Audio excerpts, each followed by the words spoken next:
Assalamu dear student. Today our topic is income statement and on equity and balance sheet. Dear student, our chapter is 2 Fundamental Accounting Principle which is written by Larson. Dear student, हम discuss कर रहे थे Larsen book fundamental accounting principal जिसके अंदर आज हमने exercise number 10 की practice करनी है और उसके साथ 11 और उसके साथ फिर 12 जो एक्सरसाइज उसको हम हल करेंगे। तो डियर स्टूडेंट, हमारा जो बेसिक अकाउंटिंग कंसेप्ट है वो ये है कि हमारे पास इनकम स्टेटमेंट को हम किस तरीके से तैयार करते हैं और इनकम स्टेटमेंट के अंदर हम क्या क्या चीज लेकर आते हैं। डियर स्टूडेंट, इनकम स्टेट के अंदर हमारे पास जो होती है मेन इनकम होती है और उस रेवेन्यू के अंदर से हम उसके जो रिलेटेड एक्सपेंसेस होते हैं, जो तमाम किस्म हम एक्सपेंसेस होते हैं बिजनेस के, वो वहां से हम डिडक्ट कर देते हैं और उसके बाद फिर हम उसके अलावा ऑन इक्विटी कैलकुलेट करते हैं। उसके अंदर हम ये देखते हैं कि हमारे पास कैपिटल हमने इन्वेस्टमेंट कितनी की है और स्टार्ट में हमारे के पास कैपिटल कितना था, तो उसके बाद हमने ड्यूरिंग बिजनेस एक्टिविटीज हमने कितना इन्वेस्टमेंट किया और उससे हमने विदड्रॉ कितना करवाया और हमारे पास जो नेट इनकम है वो हम उसमें ऐड करेंगे। हमारे पास कैपिटल की पोजीशन पता चल जाएगा अगर हमारे पास ऑनर इक्विटी की पोजीशन क्या है। और उसके साथ जस्ट फिर हम ये देखते हैं कि बैलेंस शीट क्या है। बैलेंस शीट के हमें ये पता चल जाता है कि हमारे पास एसेट की पोजीशन क्या है और साथ लायबिलिटीज की पोजीशन क्या है। क्योंकि हमारे पास ये फाइनेंशियल स्टेटमेंट है जिसके अंदर हम बिजनेस के अंदर फाइनेंशियल पोजीशन को कैलकुलेट करते हैं कि हमारे पास आए हमारे पास बिजनेस की फाइनेंशियल पोजीशन इस वक्त क्या है। तो डियर स्टूडेंट, कि हमारे जितने भी हमारे पास फाइनेंशियल मैनेजर होते हैं, जो हमारे अकाउंटेंट होते हैं, वो जो है वो इन तमाम चीज़ों को हमारा इनकम स्टेटमेंट है, ऑनर इक्विटी है, इनकम बैलेंस शीट है, तो ये हमारी फाइनेंशियल स्टेटमेंट है। इसका मेन मकसद होता है कि what is the financial position of our organisation at the end of the financial period. तो जिस इसके अंदर हम ये देखते हैं कि हमारे पास एक्सरसाइज नंबर 10 है fundamental accounting principle which is written by Larsen.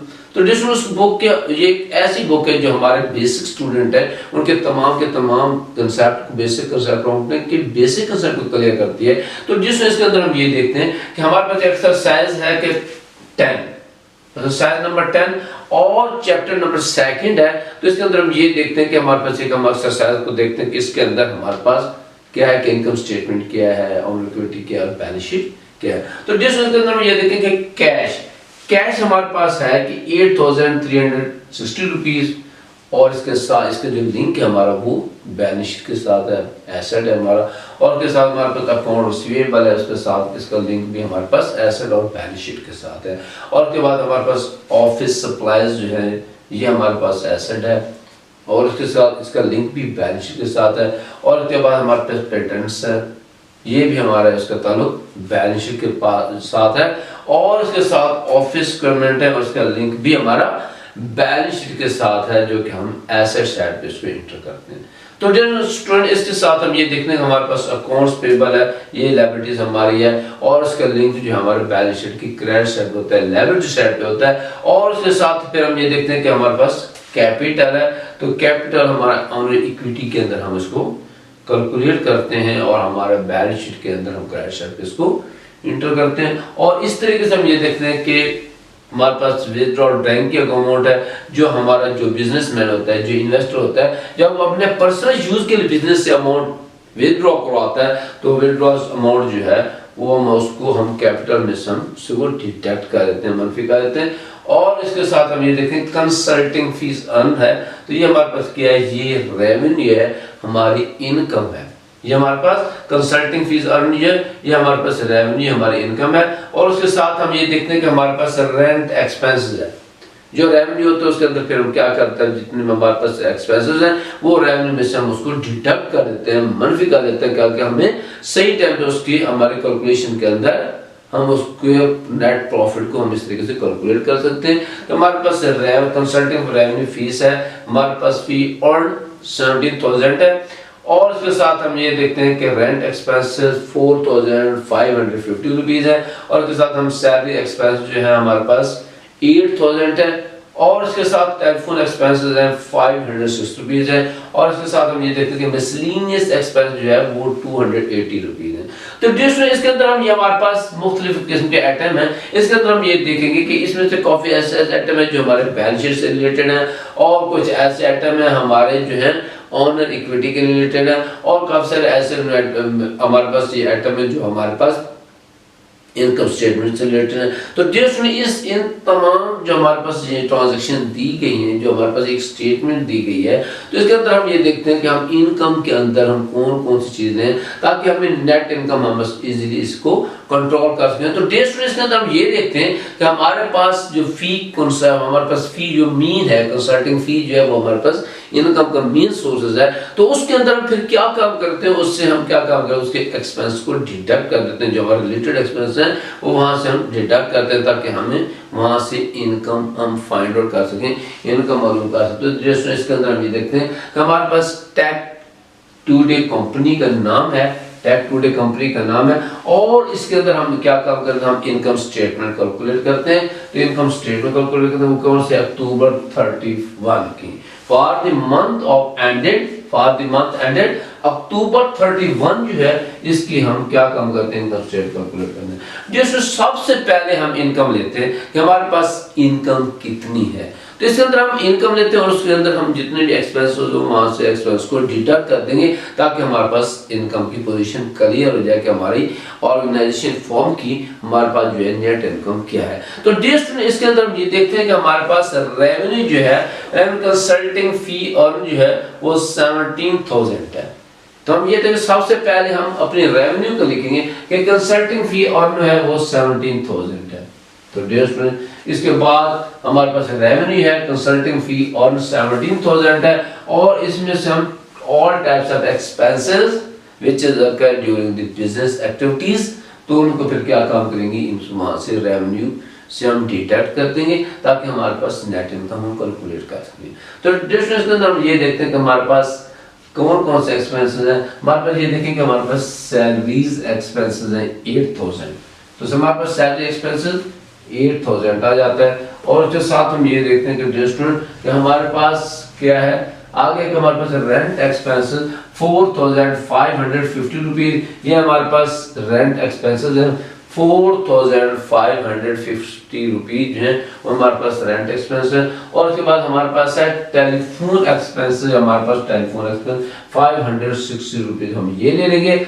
और इसके साथ हम फिर ये देखते हैं हमारे पास मिसलेनियस एक्सपेंस है। मिसलेनियस एक्सपेंस जो है फिर हम ये देखें, हम इंटर करेंगे कि हमारे पास 280 रुपीज मिसलेनियस एक्सपेंस है।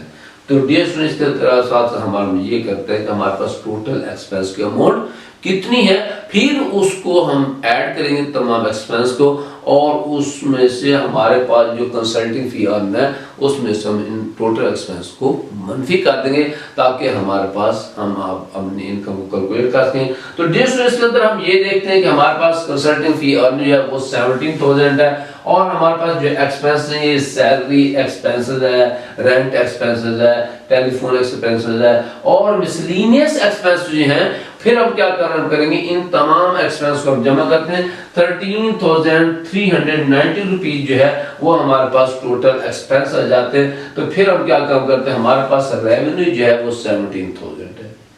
तो फिर क्या करेंगे, इसके अंदर हम एक्सपेंस को डिडक्ट करेंगे, एक्सपेंस को मनफी कर देंगे कि 13,390 रुपीज जो है वो वहां 17,000 में से हम डिडक्ट कर देंगे, मनफी कर देंगे। तो हमारे पास टोटल एक्सपेंस जो है वो 30,390 रुपीज है। जब हम वहां से मनफी करते हैं रेवेन्यू में से, तो फिर हमारे पास नेट इनकम जो है 3,610 रुपीज जो है ये हमारे पास नेट इनकम आ जाती है। तो इसके अंदर हम ये देखते हैं कि हमारे पास नेट इनकम जो है वो 3,610 रुपीज जो है वो हमारे पास नेट इनकम आ जाती है। तो डियर स्टूडेंट ये हमारे पास टेक टुडे कंपनी जो है उसकी हमने एक स्टेटमेंट तैयार किया है कि इनकम स्टेटमेंट तैयार की है। इनकम स्टेटमेंट का मेन ऑब्जेक्ट होता है to calculate the net income of our company, of our organisation, of our firm. तो उसके अंदर हम फिर क्या काम करते हैं, हमने इस तरीके से उसकी नेट इनकम को कैलकुलेट किया।